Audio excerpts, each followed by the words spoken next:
Class में आपको दिया था। तो 4 स्टेप होता है ड्रेस बनाने के लिए, drafting, cutting, stitching and pressing. तो स्टिचिंग इज वेरी इंपॉर्टेंट। तो मशीन का हर एक पार्ट्स और फंक्शन के बारे में अगर आपको जानकारी हो तो आप सिलाई आराम से सीख सकते हैं। तो फ्रेंड्स, ये जो मशीन तरह तरह का होता है, मैंने पिछले क्लास में बताया था। ऑर्डिनरी मशीन होता है, इलेक्ट्रिक मैनुअल मशीन होता है, इलेक्ट्रिक ऑपरेटिंग मशीन होता है, फैशन मेकर मशीन है, हैंड मशीन है, इस तरह का डिफरेंट डिफरेंट मशीन है। तो हमारे पास यहाँ पे ट्रैडल मशीन जो लेग मशीन होता है वो मैनुअल भी है और इलेक्ट्रिक ऑपरेटेड वाला भी होता है, और एक फैशन मेकर का भी मशीन है। तो आज मैं फ्रेंड्स आपको सबसे पहले इलेक्ट्रिक मशीन के ऊपर, ऑर्डिनरी मशीन के ऊपर आपको बताएंगे। उसके बाद फैशन मेकर मशीन के ऊपर बताएंगे। जो लोग न्यू लर्नर होता है उन लोगों के लिए पहले ऑर्डिनरी मशीन में सीखना अच्छा होता है, क्योंकि वो लोग हाई स्पीड मशीन में ऑपरेट नहीं कर सकते।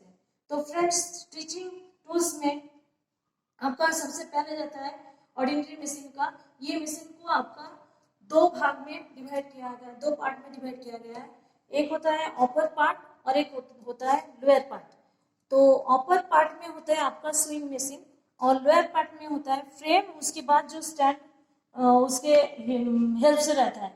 तो upper part of the swing machine को अगेन 3 पार्ट में दिखाया गया है।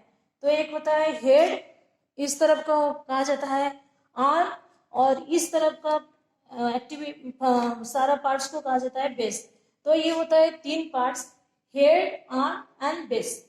तो सबसे पहले मैं आपको हेड के ऊपर क्या क्या उसका पार्ट्स है, उसका नाम और उसका क्या क्या फंक्शन है उसको बताने वाली हूँ। तो head of the swing machine में सबसे पहले होता है प्रेशर बार, उसके बाद होता है प्रेशर बार लिफ्टर, इसको प्रेशर बार लिफ्टर कहा जाता है। प्रेशर बार और प्रेशर बार लिफ्टर के साथ अटैच होता है एक प्रेशर फुट विथ स्क्रू के हेल्प मदद से। मैं आपको दिखाती हूँ। देखिए दोस्तों, ये एक स्क्रू होता है, इसको मैं पूरा नहीं खोल रही हूँ, खाली आपको दिखाने के लिए दिखा रही हूँ। तो ये स्क्रू होता है प्रेशर फुट का स्क्रू है, और प्रेशर फुट ये प्रेशर बार के साथ लगाया जाता है। और ये लिफ्टर को जब आप अप डाउन करेंगे तो उसका, आप जब सिलाई करते समय उसको कपड़ा को रखेंगे तो इसको प्रेशर को, लिफ्टर को डाउन करना होता है, और फिर जब आप कपड़ा को अलग करेंगे तो इसको अप करके अप करते हैं। तो ये इसका फंक्शन है। तो प्रेशर बार लिफ्टर प्रेशर फुट स्क्रू को कंट्रोल करने के लिए ये प्रेशर रेगुलेटिंग स्क्रू होता है। इसके ऊपर आपको कुछ नहीं करना होता है, क्योंकि यह एडजस्ट होकर रहता है। ये टाइटनेस को देने के लिए किया जाता है। तो मैं वहां से रिपीट करती हूँ, pressure bar, pressure lifter, pressure foot, pressure with screw जो अटैच होता है, फिक्स करने के लिए मदद करता है। उसके बाद होता है प्रेशर बार रेगुलेटिंग स्क्रू। तो इसके बाद आता है आपका ये जो पार्ट्स है, इसको फेस प्लेट कहा जाता है।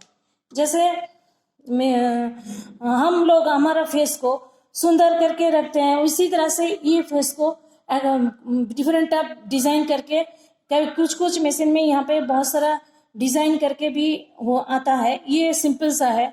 तो ये प्रेशर फेस प्लेट को आप निकाल के बीच बीच में आपका मशीन को क्लीन कर सकते हैं। तो ये देखिए फेस प्लेट है, एक नॉट के साथ ये लगा रहता है, यहाँ पे फिक्स रहता है। इससे आगे प्रेशर बार के आगे रहता है नीडल बार। तो नीडल बार जो होता है ये आपका मेन है। मशीन चलते समय ये हमेशा अप डाउन रहता है। नीडल बार के साथ आपका needle clamp with screw, needle screw के साथ रहता है। और नीडल, आपको मैं इसके कैसे नीडल डालते हैं वो भी बता देती हूँ।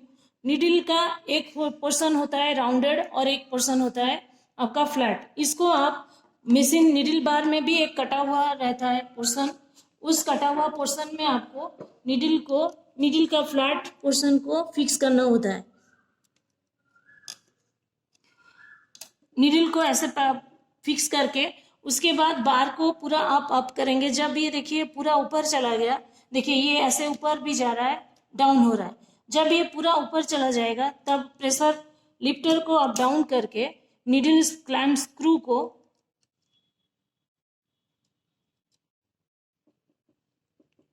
स्क्रू की मदद से आप यहाँ पे फिक्स कर सकते हैं। तो ये हो गया needle bar, needle clamp screw and needle fix करना भी आपको बता दिया। तो नीडल बार के बाद आपका जाता है यहाँ पे, ये जो होता है अप डाउन रहता है, ये इसको कहा जाता है थ्रेड टेकअप लीवर। इसका काम है थ्रेड को आपको रिक्वायरमेंट के हिसाब से आपको टाइट में चाहिए या तो लूज में चाहिए, ये डिपेंड करता है मटेरियल के ऊपर। अगर थिक मटेरियल होता है तो आपको लूज करके ये लाता है थ्रेड को।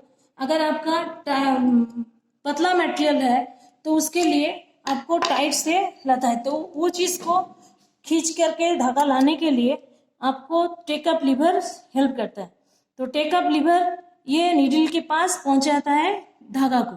तो इसके बाद मैं आपको बोल भी दूंगी कैसे धागा लगाया जाता है। तो पहले मैं आपको क्या क्या पार्ट्स है उसके बारे में बोल रही हूँ। तो ये टेकअप लीवर हो गया, उसका फंक्शन मैंने बता दिया।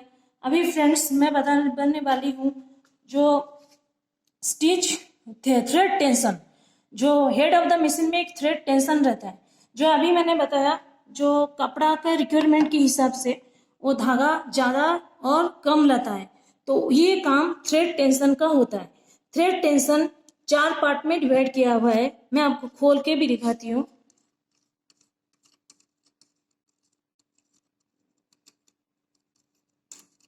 देखिए ये हो गया स्क्रू, ये हो गया स्प्रिंग, ये है 2 प्लेट की तरह, डिस्क की तरह है, थोड़ा निकल नहीं रहा है। देखिए ये प्लेट 2 डिस्क की तरह, प्लेट की तरह होता है। इसके अंदर हम धागा डालने से जब स्क्रू टाइट करते हैं तो ये टाइट से या तो लूज से, हम अगर स्क्रू को ढीला करते हैं तो टेकअप लीवर उसको खींचते समय ढीला से ज़्यादा धागा आता है। अगर हम इसको टाइट करते हैं तो टेकअप लीवर से आते समय ये कम धागा, जैसे हमको जो रिक्वायर है हम उस हिसाब से इसको एडजस्ट करते हैं। तो फ्रेंड्स कभी कभी क्या होता है ना, आप अगर जब रेगुलर क्लास करते रहते हो या तो सिलाई करते रहते हो, करते समय क्या होता है ना, धागा का फाइबर यहाँ पे जम जाता है, तो इसके वजह से उसका फंक्शन प्रॉपरली नहीं होता।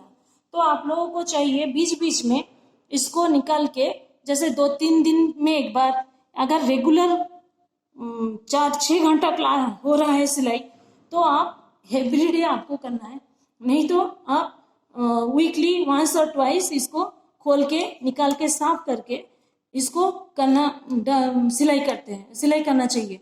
नहीं तो क्या होगा ना, ये जब अगर धागा फाइबर फंस जाता है तो इसका फंक्शन हम जितना टाइट करें या तो लूज करें तो धागा का खींचना वो हमारे रिक्वायरमेंट के हिसाब से नहीं आएगा, तब हमारा स्टिच में प्रॉब्लम आता है। तो फ्रेंड्स ये हो गया थ्रेड टेंशन। उसके बाद और भी इसका कुछ है, जैसे कि ये होता है थ्रेड कॉर्नर। तो यहाँ से धागा डाल के हम लेते हैं ताकि धागा सिलाई जब स्पीड में होता है तो इधर उधर ना हो। तो ये होता है कॉर्नर। ये कॉर्नर दोनों तरफ दिया गया है, तो कॉर्नर में आपको धागा को डाल के आप लाते हैं।